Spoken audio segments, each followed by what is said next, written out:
204페이지 확인 설명서 기재사항인데 지금 이걸 보면 무슨 말인지 잘 이해가 안 될 수 있어요. 그래서 뒤에 넘기면 서식이 212페이지에 보면 서식이 있습니다. 이게 기재사항의 212페이지 서식이거든요. 이게 확인 설명서 서식. 서식을 보면 1의 서식부터 4의 서식까지 4개가 있습니다. 뒤에 넘겨보면 1이 주거용이고요. 2가 비주거용, 3이 토지, 4가 임목, 광업재단, 공장재단이 있습니다. 자, 그 4가지 서식에 공통적으로 기재되는 사항이 6개가 있습니다. 4가지 사항, 공통적 기재사항. 모든 서식의 공통적 기재사항. 대권, 금세, 실수 이렇게 암기하도록 하겠습니다.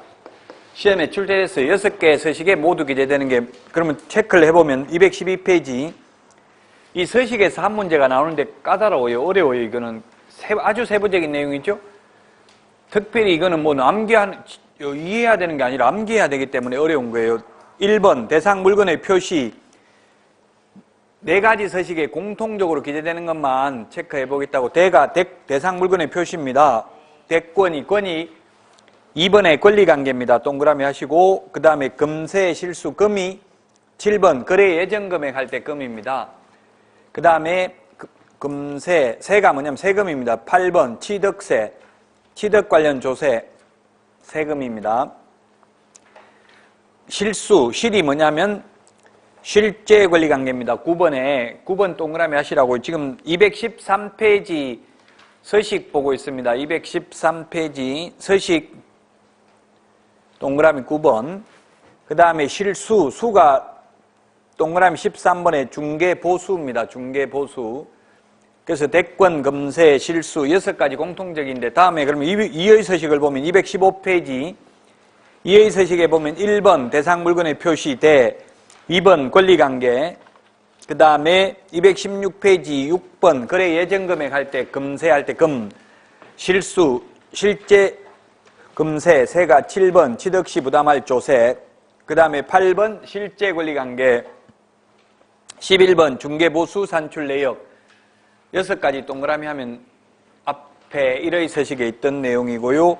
218페이지 3의 서식 토지인데요. 1번 대상 물건의 표시 동그라미, 2번 권리관계 동그라미, 그 다음에 6번 거래 예정 금액 등 동그라미, 7번 취득시 부담할 조세 동그라미, 8번 실제 권리관계 동그라미, 9번 중개보수 산출 내역 동그라미. 219페이지 대권, 금세, 실수. 너무 빨라요. 1번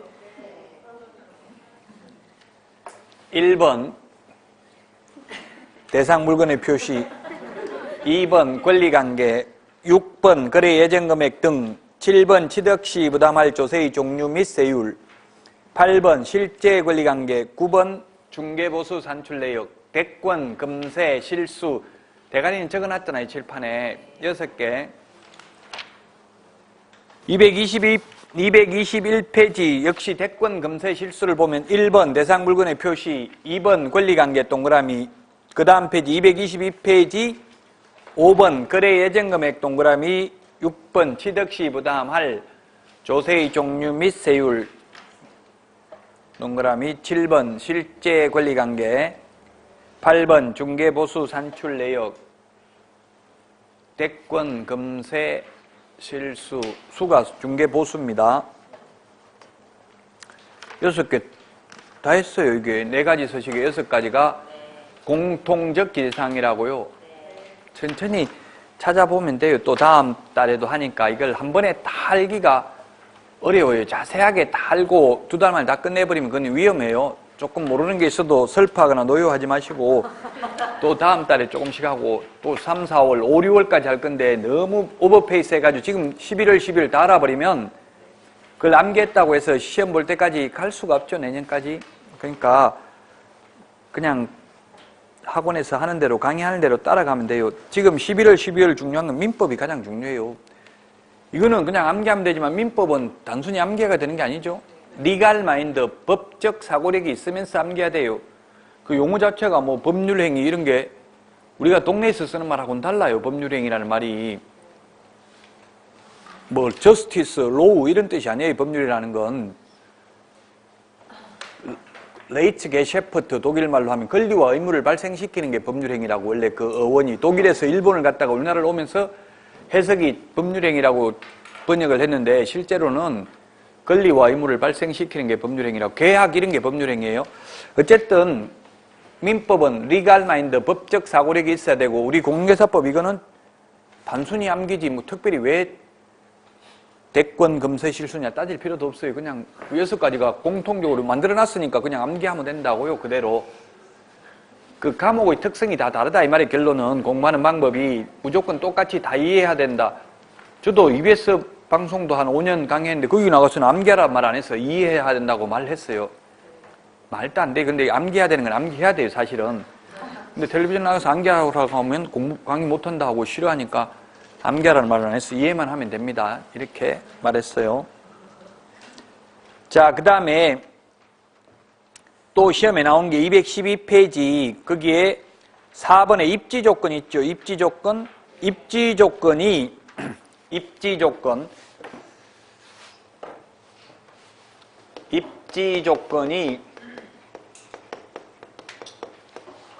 도대주 교판입니다. 도대주 교판. 그 다음에 도대. 이게 뭐냐면 1의 서식은 도대주 교판, 2의 서식은 도대주, 3의 서식은 도대. 입지 조건에. 그럼 1의 서식이 뭐냐면 도로와의 관계, 대중교통. 대중교통은 택시는 들어가요, 안 들어가요? 택시는? 버스. 들어가요.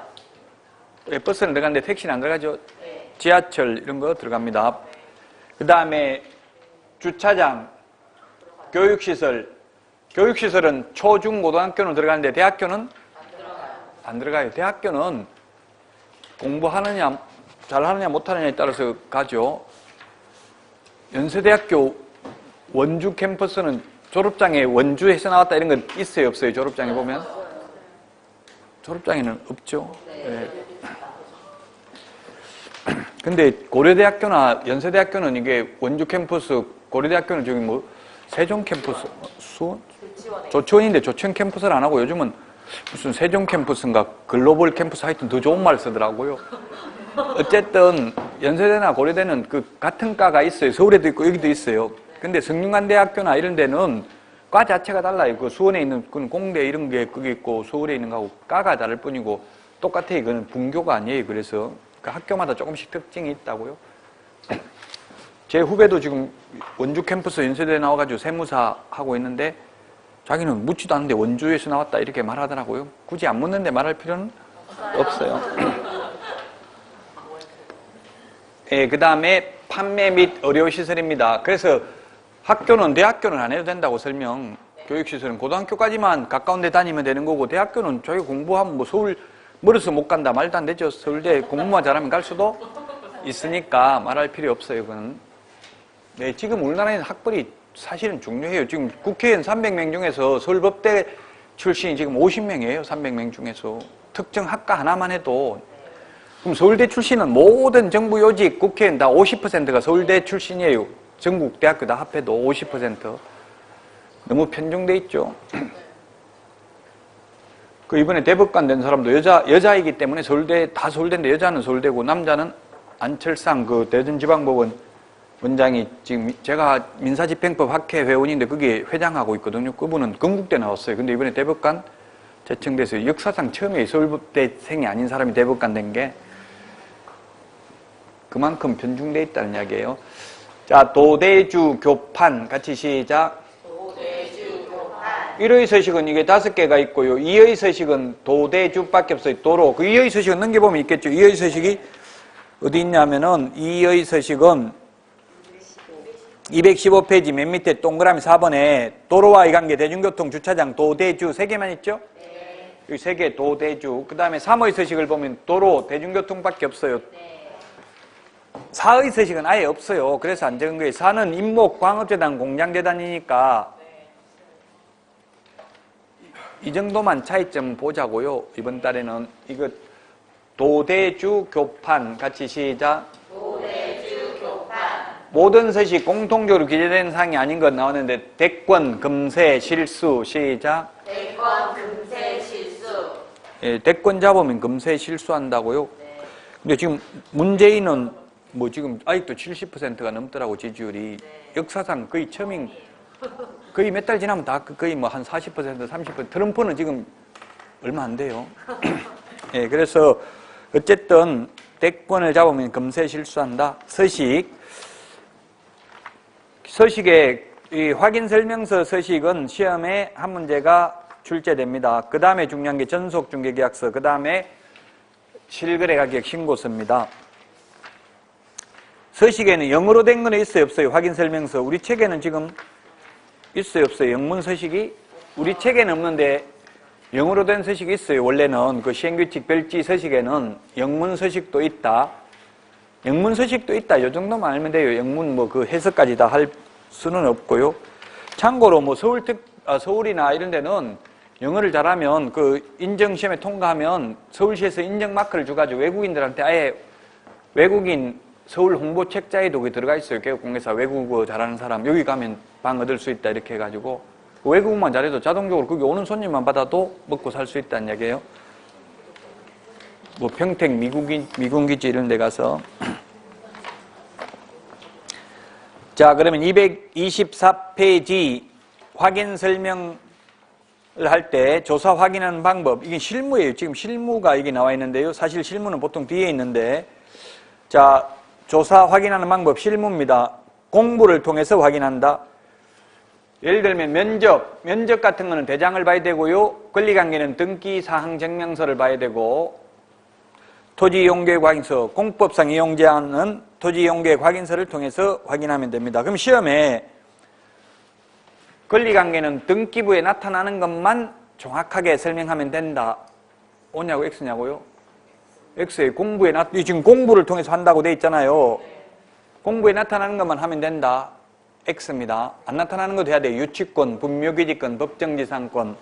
자, 그럼 양가로 1번 공부를 통해서 확인하는 방법이 있고요. 그 다음에 그 의뢰인한테 물어보는 방법이 있고요. 현장 답사하는 방법 세 가지가 있는데 조사 확인하는 방법이 셋 중에 뭐가 가장 중요할까요? 세 개 다 해야 됩니다. 세 개 다. 의뢰인, 기본적으로 의뢰인한테 물어보고 어디에 있는 땅입니까? 먼저 물어보고 그 다음에 공부를 통해서 확인해보고 현장 답사도 해봐야 됩니다. 그래서 시험에 현장 답사만 하면 된다. 충분하다. X.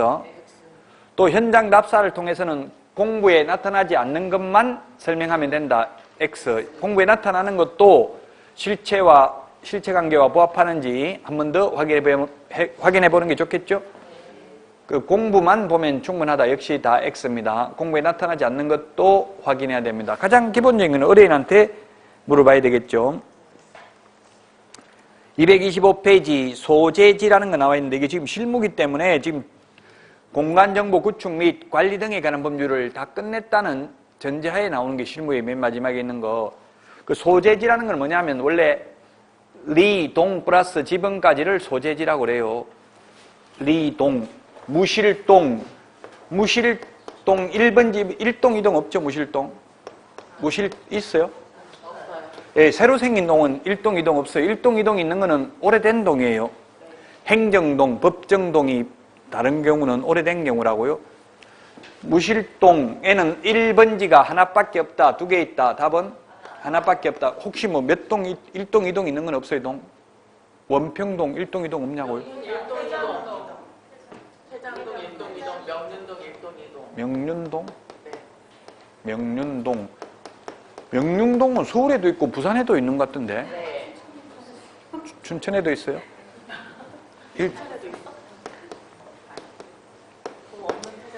명륜 1동, 2동 그러면 합해서 1번지가 하나 있습니까? 아니면 명륜 1동에 1번지 하나, 2동에 하나 이렇게 따로 있습니까? 아, 따로. 합해서 하나. 아, 합해서 하나. 아, 저번 했어요. 합해서 하나. 누가 했는데요? 공식. 누가 말했냐고요? 우리 수업 시간 했는데. 아, 공시법에서? 공시법에서 이렇게 저는 말한 적이 없는데요. 예, 합해서 하나죠. 법정동의 하나입니다. 그래서 다 합해서 하나입니다. 그래서 내비게이션에 명륜 1동, 2동 이런 거 안 쳐. 그냥 명륜동 몇 번지 이렇게 나와있어. 내비게이션 검색하면. 왜냐면 똑같은 번지 수가 하나밖에 없으니까 내비게이션 검색해 보셔요. 주도로 휴대폰으로도 다 검색할 수 있잖아요. 요즘은 내비게이션. 저도 휴대폰으로 검색하고 와요. 그게 훨씬 더 실시간으로 되더라고요. 그냥 내 차에 달려있는 내비게이션 이거는 옛날에 지나간 건 안 나오는데 여기는 휴대폰 하니까 지금 교통사고 나고 있으니까 또 다른 데로 하고 돼 있더라고. 남원주 IC에 교통사고 나가 있다고 다른 데로 저쪽 멀리 어디서 다른 데로 가라고 하더라고요.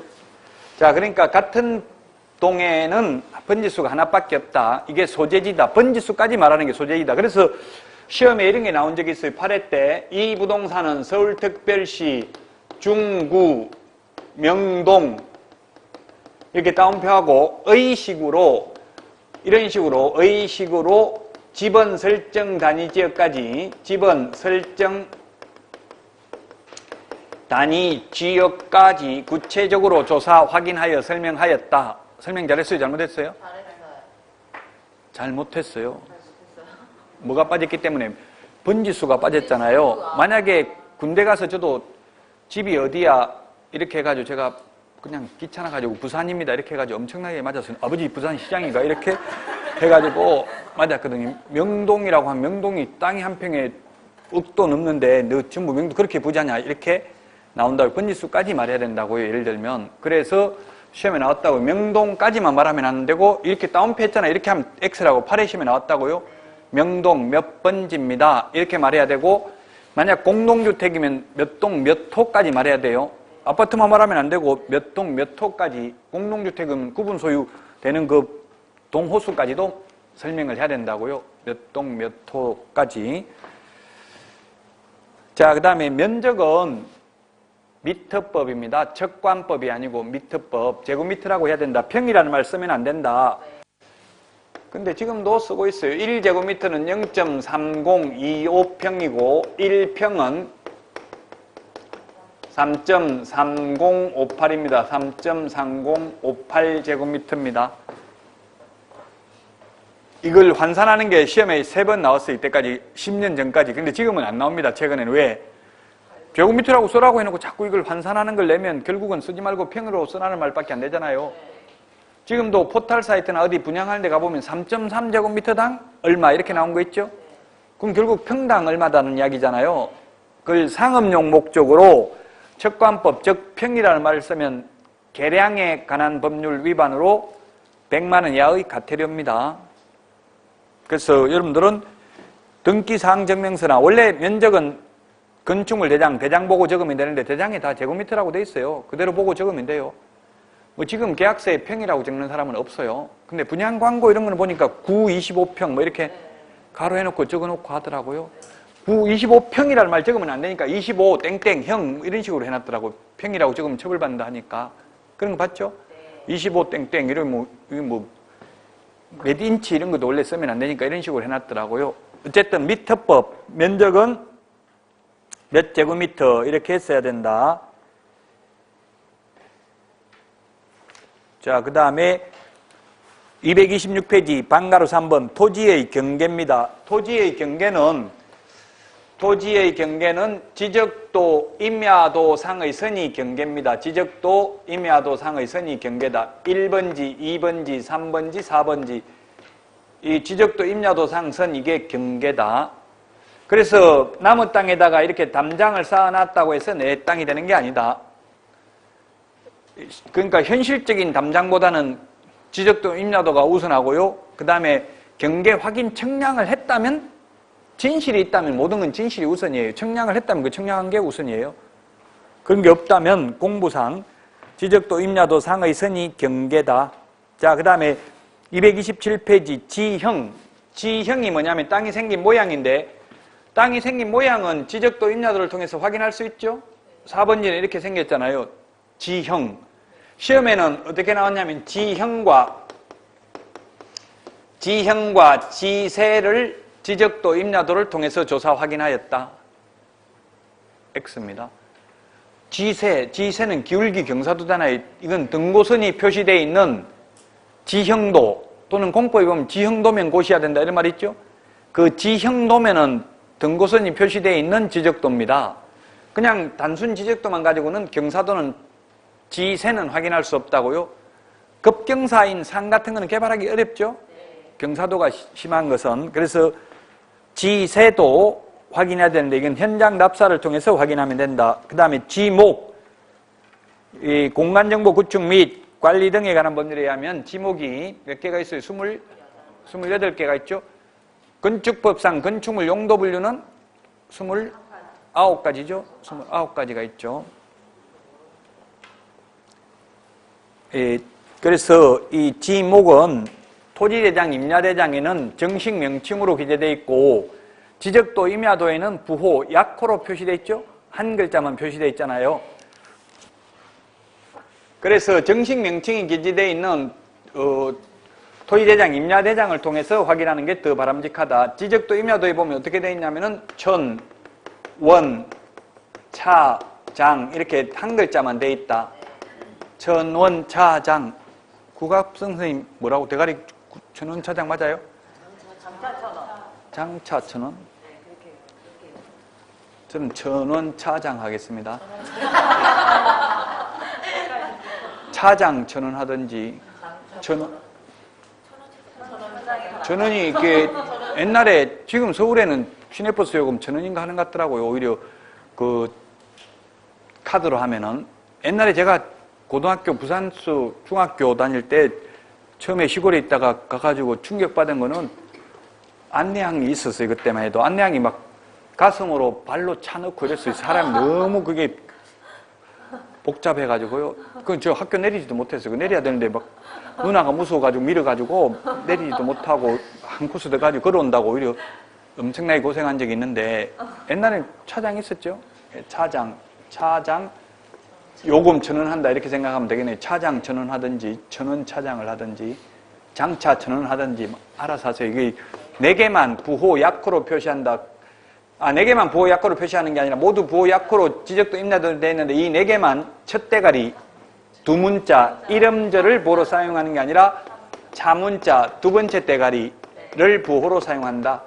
천은 하천이고요. 그 다음에 원은 유원지입니다. 그래서 시험에 우리 중개사법에 지목이 원이라고 돼 있어서 유라고 돼 있어서 유원지라고 설명했다 하면 X입니다. 유는 유지, 원이 유원지, 차는 주차장, 주라고 돼 있어서 주차장이라고 설명했다 X, 주는 주유소용지, 장은 공장용지, 공이라고 돼 있어서 공장용지라고 설명했다 X입니다. 공은 공원, 천원, 차장 같이 시작. 천원, 차장. 이 4개만 두 번째 대가리 차문자 이음절을 부호로 사용한다. 나머지는 첫 대가리를 부호로 사용한다. 두 문자 이름절을.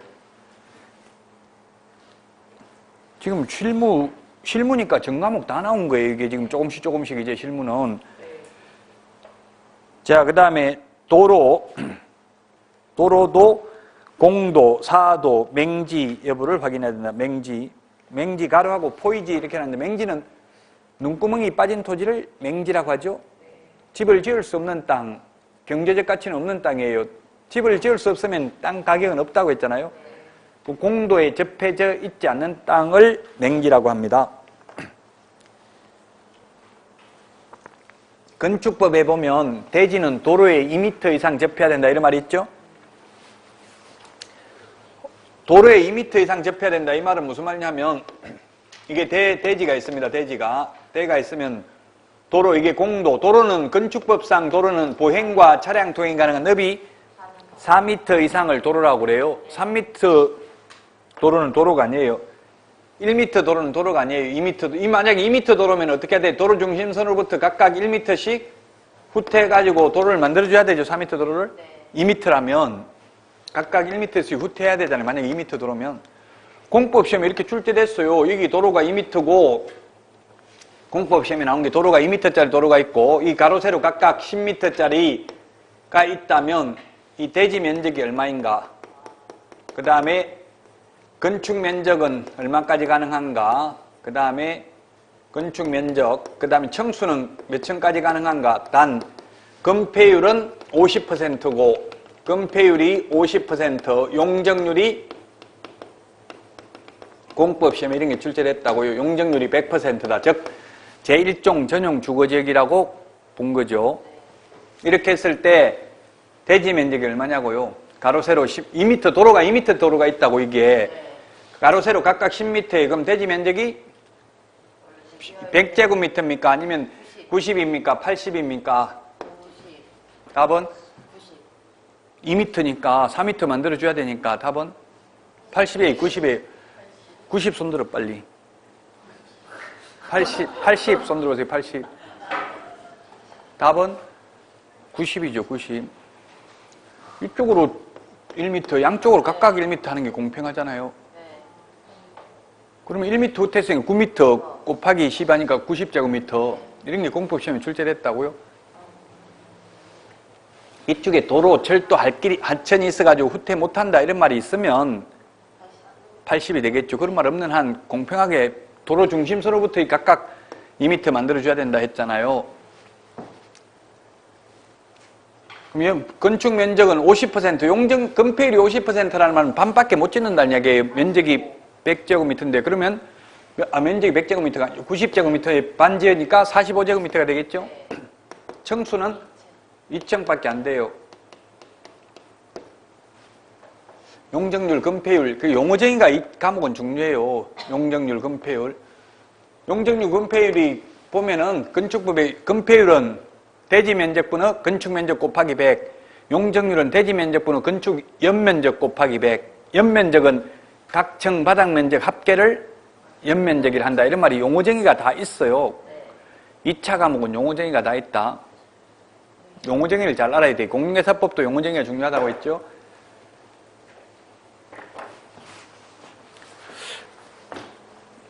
저는 개인적으로 저도 자격증을 2번 땄지만 공법은 100점을 여러 번 받았어요. 중개사법은 100점 딱 2번 받아서 제가 강의하면서도 15번 시험 봐가지고 공법은 논란의 여지가 없다고 알면은 그대로 다 맞출 수 있어요. 공인중개사법은 알고도 당해. 아까 또는 및 이런 거 자세하게 안 읽어가지고 대충 읽어보면 대충 답만 다 피해가요. 과목의 특성이 다르다고 쉽게 생각하고 대충 하면 대충 다 틀려. 대충 답만 피해가요. 근데 공법은 알고 있으면 그렇게 막 말장난하는 게 심하지는 않아요. 과목의 특성이 다 다르다는 걸 지금 말씀드린 게 공부하는 방법이 과목마다 이거는 굉장히 물고 늘어져야 되고 막 그 치사하게 해야 된다고 토시 하나 복까지 공인중개사법은 그 동창회 가면 저하고 아무도 말도 안 섞으려고 그래. 사회생활하면서 그렇게 토시 하나 따지고 이러면 싫어하죠. 근데 습관이 돼가지고 강의하다 보니까 막 틀린 것만 딱 오타 이런 것만 딱 보이고 이러니까 동창회 참석 안 했다고 뭐 벌금 내라더라고. 제가 네가 판사냐 벌금을 왜 벌금은 판사가 쓴 거지 네가 뭔데 내라고 하냐 이렇게 해가 싸우고 지금 왕따 되고 이제 못 나가요. 예, 벌금이라는 말 원래 대충 쓰자는 동네에서는 근데 벌금은 원칙적으로 판사만 선고하는 거지 동창회 회장이 벌금 때리는 건 아니죠. 그러니까 여러분들 빨리 합격하고 잊어먹어야 되네. 뭐 계속 저는 한 20년간 이렇게 있다 보니까 성격도 변한 것 같아.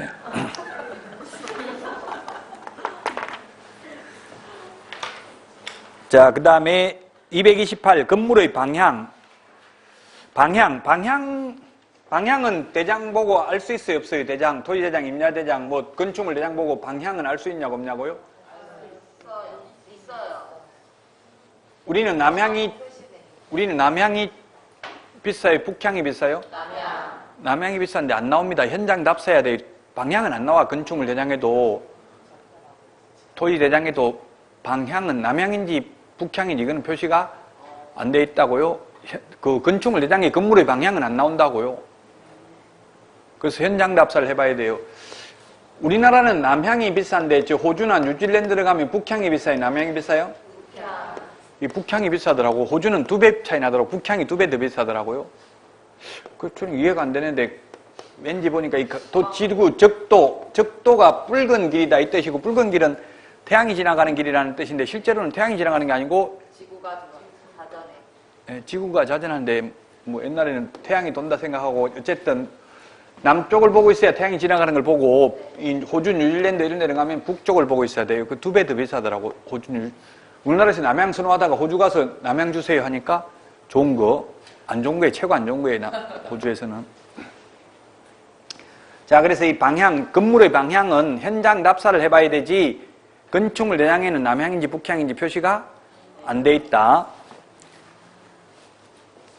자, 그 다음에 건물의 구조, 용도, 이건 건축물 내장에 나타납니다. 철근 콘크리트 구조 이런 게 나타나고요. 건축 연도도 나타납니다. 대장에 사용승인 일자, 사용승인 또는 사용검사가 되겠죠. 아파트 같은 경우는. 기능상 문제점, 무허가 건물 이런 게 있는데 시험에 다음 중 건축물 대장을 통해서 확인할 수 없는 것 이렇게 시험에 출제됐어요.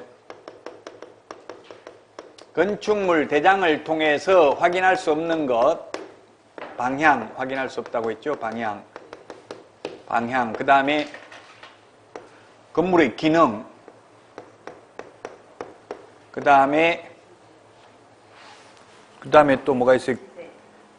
지세도 안 나타나고요. 그 다음에 기능상 문제점, 그리고 노후 정도 이런 게 출제되네. 노후 정도.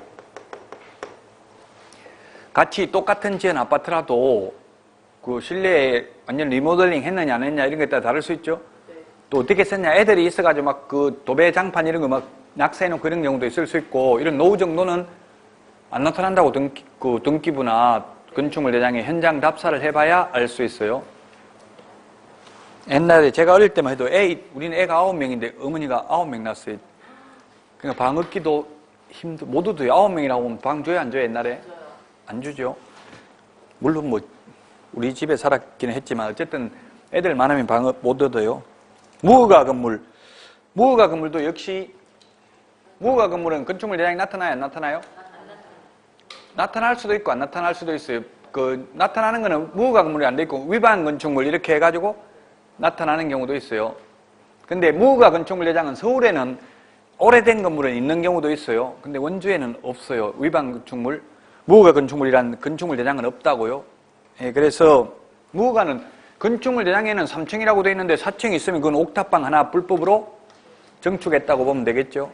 그런 식으로 확인을 해야 돼요. 위반 건축물 있으면, 무허가 있으면 이거 확인 설명해 줘야 돼요. 왜냐면 이행강제금 부과 대상이니까 확인 설명을 해야 된다고요. 자, 그 다음에 231페이지 등기부를 통해서 확인하는 거. 등기부가 양가로 3번 표제부, 양가로 4번 갑구, 양가로 5번 얼구가 있습니다. 얼구. 건축물 내장이 아니라 등기사항 증명서를 보면 표제부가 있고요. 그 다음에 갑구가 있고 얼구가 있습니다. 등기법에서 지금 지적 공간정보 구축 및 관리 등에 관한 법률을 먼저 합니까? 아니면 등기법을 먼저 합니까? 지적 먼저. 아니, 등기법은 하나도 안 했어요? 이제 시작했어요. 이건 했다고요? 예, 이게 중개실무는 전 과목이 다 조금씩 나오니까 저도 중복되는 게 많아요. 그래서 요즘은 통합교과형이기 때문에 1차, 2차도 같이 연계되는 게 많아요. 학개론의 공법시험이 막 두세 문제씩 출제가 돼요. 학개론에도 단독주택, 공동주택 이런 거 출제됐어요. 5층 이상을 아파트를 한다 이런 것도 출제됐다고 학개론에. 그래서 한 과목만 딱 1차만 하는 것보다는 같이 하는 게 훨씬 더 합격할 확률이 높아요. 학개론 이런 거는 이것저것 다 나오니까. 표제부, 표시사항이 나타납니다. 표시사항. 여기 아파트 같으면 몇 분은 몇 해가지고 토지 지분도 나타납니다. 그 다음에 갑구는 소유권에 관한 사항이 나타나고요. 얼구는 소유권 외의 권리관계가 나타납니다. 소유권 외의 권리관계가 나타난다. 얼구는 기재사항이 없을 경우 두지 아니할 수 있습니다. 즉 융자가 없이 깨끗하면 없다고요. 얼구가 아예. 갑구가 없는 거는 있어요, 없어요? 이 세상에 갑구가 없는 거는 있다. 손 들어보세요. 손든 거죠? 지금 언니 손든 거 아니에요? 손든 거 아니냐? 손든 거죠? 손 들어서 맞았어요. 예, 맞습니다. 있습니다. 예, 아파트 규약상 공용 부분인 노인정, 관리사무소 이런 거는 표제부만 있어요. 노인정이나 관리사무소 같은 거는. 예, 그래서 갑구가 없는 것도 있습니다. 그 다음에 시험에 나왔던 것만 좀 말씀드리면 중개실무상 가압류 가처분 등기, 가압류 가처분 등기는 뭘 봐야 돼요? 을부 봐야 돼요? 아니면 갑구를 봐야 돼요? 갑구, 을구 다 X 둘 다 봐야 됩니다. 소유권에 대한 갑류는 갑구를, 전세권에 대한 갑류는 을구를 봐야 돼요. 가압류하고 가처분하고 차이가 뭐예요? 가장 큰 차이점은 돈, 금전으로 환산할 수 있는 것, 돈과 관련되는 것은 가압류합니다. 가압류. 돈 받으려면, 돈 못 받으면 가압류 해놓고 본안 소송 한다고요? 돈과 관련된 것은 가압류. 돈하고 상관없는 것은 가처분해요. 돈하고 상관없는 게 뭐예요? 점유 이전 금지 가처분, 뭐 예를 들면 이런 게 가처분이, 돈, 금전으로 환산할 수 없는 것은 가처분 한다고요? 처분 금지 가처분 신청. 예를 들어서 세입자 내보내려고 명도소송 하려면 또 세입자가 다른 사람한테 점유를 이전할 수 있어요. 그러면 점유 이전 금지 가처분 신청. 예를 들면 금전으로, 돈으로 환산할 수 없는 건 현금할 수, 돈하고 상관없는 거는 가처분. 둘 다 보전처분이에요. 보전처분인데 돈하고 관련되는 건 가압류, 돈하고 관련 없는 거는 가처분. 이렇게 보시면 돼요. 일단 뭐 돈 받으려면은 소송하기 전에 소송해가지고 경매 넘겨가지고 받으려고 하는데 경매 넘기기 전에 재산 다 빼돌려버리면 끝이잖아요. 경매 신청 기입 등기 하기 전에 먼저 와서 막 감정평가사가 와서 오고 뭐 알잖아요. 경매 넘어간다는 거는 독촉하고 경매 넘기겠다 이렇게 하니까 금방 알죠. 경매 넘어갈 걸. 그래가 재산 다 빼돌리면 소용없기 때문에 경매 넘긴다는 말 하기 전에 먼저 가압류부터 해놓고 경매 넘기는 작업을 해야 된다고. 안 그러면 재산 다 빼돌려버리니까. 어쨌든 가압류 가처분은 을구, 갑구 다 봐야 된다고요. 소유권에 대한 가압류도 있고 전세권에 대한 가압류도 가능하니까. 예, 이게 등기법 구체적인 거는, 세부적인 거는 이제 개별법에서 하시고 저는 개략적인 것만 말씀을 드리도록 하겠습니다. 거기 지금 233 가압류인지 가처분 233 맨 위에 적어놨죠. 가압류하고 가처분 차이점. 보전가등기인지 담보가등기인지 여부, 이것도 등기부에는 딱 나타나지가 않더라고요. 등기부만 보면. 저도 이게 그 가등기, 보전가등기 같아요. 순위보전가등기 하고, 제가 이 가등기가 돼 있어도 사실상 제가 어떤 일이 있었냐면 충주에서 그게 아마 부동산이 거의 한 1억 5천 정도 하는지 모르겠어요. 1억 5천 땅이 1억 5천 정도 하는데 이게 융자가 1억 5천 돼 있어요. 땅값이 1억 5천인데. 그럼 이게 업계약서를 적어가지고 이제 개발업자가 디벨로퍼 뭐 이렇게 저하고 같이 박사과정 다니던 사람이 2억에 아마 이렇게 했을 것 같아요. 추정돼요. 저도 정확한 증거는 없으니까. 2억에 계약서는 1억 5천인데 업계약서 적어가지고 2억에 산 걸 한 것 같아요. 2억에 사니까 2억에 사가지고 1억 5천 대출 받은 거예요. 높게 샀으니까. 공시지가 이런 것도 자꾸 높이면 돼요. 그 개별 공시지가는 이의신청하면 올려주거든요. 내려달라고만 이의신청하는 게 아니에요. 팔아먹을 사람은 올려달라고 그래요. 영원히 가지고 있으려면 내려달라고 하고, 빨리 팔려면 올려달라고 해야. 신문 같은 데 광고 나오는 거 보면 공시지가보다 더 싼 가격으로 판다 이런 거 광고 못 보셨어요? 신문에 그럼 주인 직접 땅 매매 공시지가보다 저렴 이런 거 있어요. 신문 잘 보면. 왜냐면 공시지가를 계속 올리니까 매년 올려버리면 해마다 올리면 금방 올라가 버리잖아요. 그래가지고 1억 5천짜리를 2억에 사고 매매계약서에, 그래서 대출을 1억 5천 받아버렸다고요. 그리고 저보고 6천만 원 투자하라더라고. 근데 저는 투자 안 하고 빌려준다고 해서 빌려줬던 6천만 원 빌려주는데 담보로 가등기 해주더라고. 가등기. 이 부동산에 대한 가등기. 은행 융자 1억 5천 있는 거 채권 최고액 거의 2억 가까이 있어요. 그 나중에 돈 달라 하니까 그냥 가등기에서 본등기 해가라 이러더라고요. 그 본등기 하면 좋아요 안 좋아요? 제가 빚까지 떠안아야 돼. 제가 소유자가 되면 지금 융자까지 떠안아야 돼. 차라리 6천만 원 못 받는 게 낫지. 잘못하면 지금 팔리지도 않고 이자만 다 내야 되고, 이자 안 내면 나중에 연체되고 하면 오히려 더 비쌀 수도 있죠. 그 땅값보다 더 많이 물어내야 될 수도 있어요. 제가 명의 그 본등기 안 했어요. 그 의미가 없더란 이야기예요. 최선순위 가등기는 순위보전의 가등기라는 게 순위보전의 효력이 있는 보전 가등기가 최선순위면 좋을 수 있는데 후순위면 의미가 없다고요. 은행 융자보다 후순위에 있으니까 해봐도 은행 융자로 인해서 경매에 넘어가 버리면 다 말소되잖아요. 후순위는. 근처는 다 소유권 말소돼버리고 그 순위 보전의 효력이 있는 가등기 말소돼버리고 그냥 끝나는 거예요. 그 무조건 가등기 한다고 안전한 거는 아니더란 이야기 제가 당해보니까 지금 이게 녹화돼가지고 이거는 공공연하게 적시하면 명예훼손죄가 될 수도 있기 때문에 말하지 않겠습니다. 나중에 마이크 끄고 개인적으로만 해줄게요. 이 마이크 가지고 하는 거는 무서워요. 이게 잘못하면. 진실을 진실대로 말하면 명예훼손이 돼요? 안 돼요? 안 돼요. 됩니다. 똑바로 알아야 돼. 만약에 진실로 그러면 남편이 어떤 다른 여자하고 모텔 들어가서 그 동영상 찍어가지고 인터넷에 올리면 지금 너 남편 지금 어떤 여자하고 모텔 들어간 거 봤다 자 동영상 한번 봐라 하면서 올리면 그 명예훼손 돼요? 안 돼요? 돼요. 진실이라도 돼요.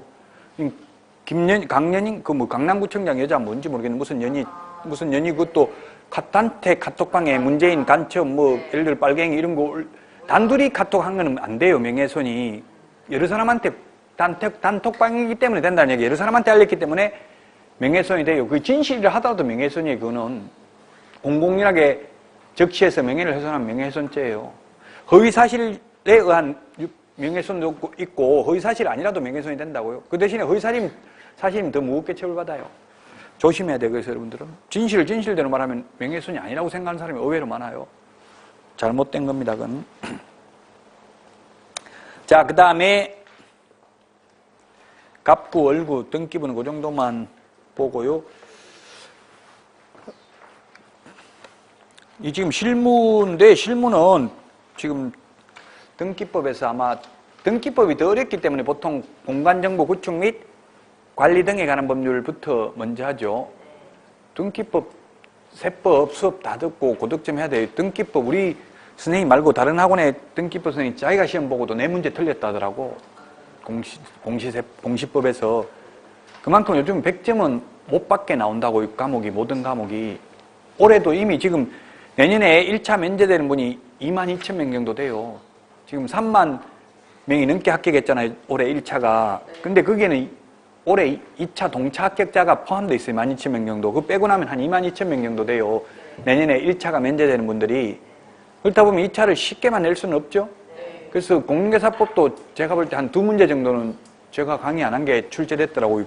왜냐면 민사집행법 이런 거는 330개 조문이어서 굉장히 방대해요. 그 한 문제 나오는데 그걸 갖다 다 할 수는 없잖아요. 100점 받도록 강의하면 그거 망하는 거예요. 저는 90점은 제가 90점도 적중 못 시키면 민형사상 모든 책임을 지겠습니다.